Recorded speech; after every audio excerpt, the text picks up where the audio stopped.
My name is Janice Winston. I'm here as a retiree to talk to you about the challenges facing real people.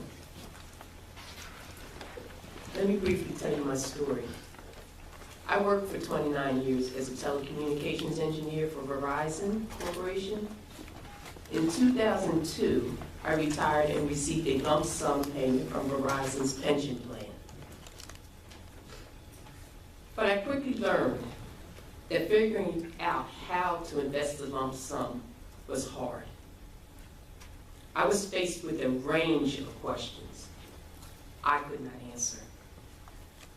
Where do I get investment advice? Whom do I trust?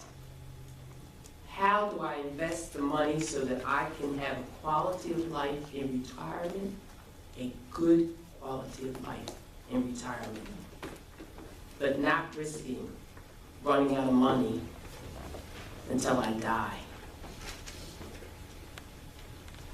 After so many agonizing days and nights, I picked an investment firm for my lump sum based on various recommendations from family and friends.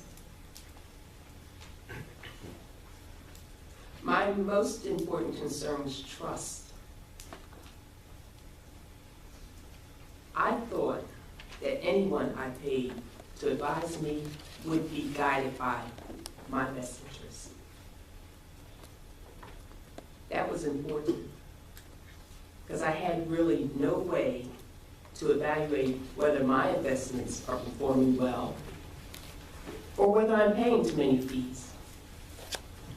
Imagine my surprise when I learned the investment advisor was not necessarily required to act in my best interest. Ron Rhodes, who is an independent financial expert, he just recently evaluated my portfolio and showed me that I was paying fees that I didn't know about or understand. And this is not right. It's not right. And I feel betrayed.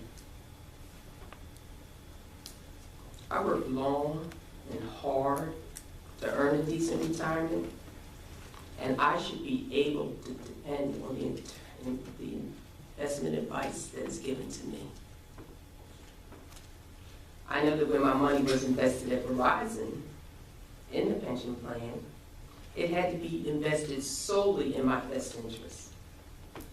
At the corporation, it had to be invested solely in my best interest. My question is, how come that same standard does not apply when I took my lump sum from Verizon? That makes no sense to me. Just because my retirement savings are no longer at Verizon does not mean the money should be treated any differently. It's the same retirement money. I also recently heard that the financial industry is arguing that if investment advisors cannot have conflicts of interest, or if they cannot put, or I should say, if they have to put their clients' interests ahead of maximizing fees. Think about this. And I'm going to read this again. I also recently heard that the financial industry is arguing that if financial advisors cannot have conflicts of interest, or if they have to put their clients' needs first ahead of maximizing their own fees, they will simply stop serving low-income and minority communities. This is wrong. It seems to me that Congress would want the highest protections for all Americans. If anything, lower income people need good advice to most assure that they don't lose the money that they have saved.